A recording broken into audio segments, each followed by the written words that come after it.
Vladimir Putin kembali membuat pernyataan keras.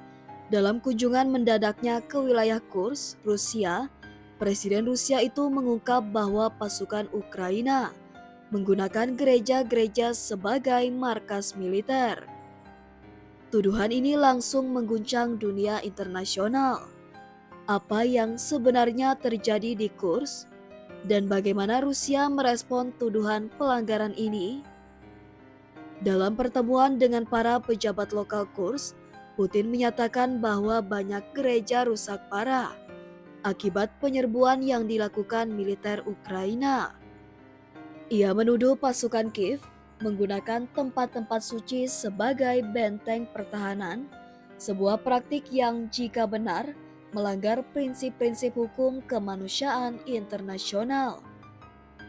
Putin memerintahkan pejabat gubernur Kursk, Alexander Kinstein, untuk menyusun program khusus guna memulihkan gereja dan situs budaya yang hancur.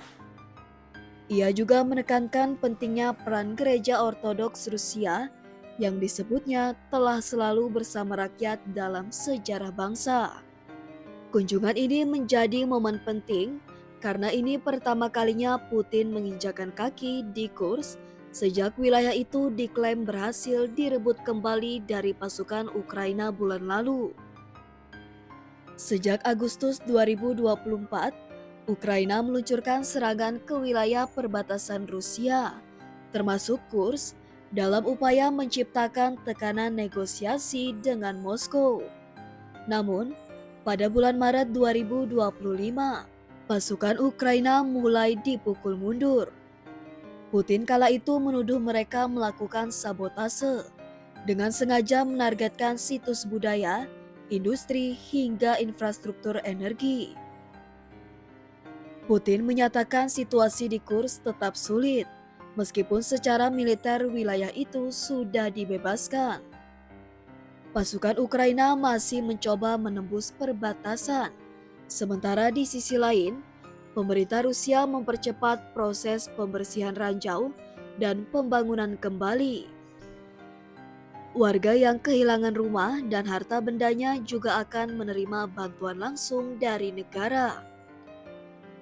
Bagi warga Kursk, kehancuran ini bukan sekadar soal materi.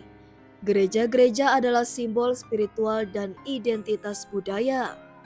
Kini mereka harus membangun ulang bukan hanya rumah mereka, tetapi juga kehidupan spiritual dan sosial yang sempat hancur oleh perang.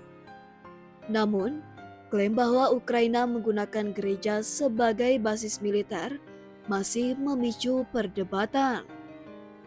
Beberapa analis internasional meminta bukti lebih kuat, sementara pihak Kiev belum memberikan respon resmi atas tuduhan tersebut. Jika terbukti benar, ini bisa menjadi pelanggaran serius terhadap hukum perang. Tapi jika tidak, maka klaim ini berpotensi menjadi bagian dari perang informasi dan propaganda.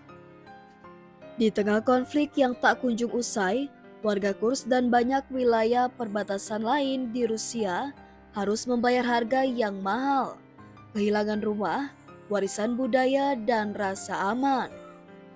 Putin menegaskan bahwa pemulihan akan dilakukan secepat mungkin. Namun pertanyaannya tetap, sampai kapan warga sipil harus menjadi korban utama konflik ini?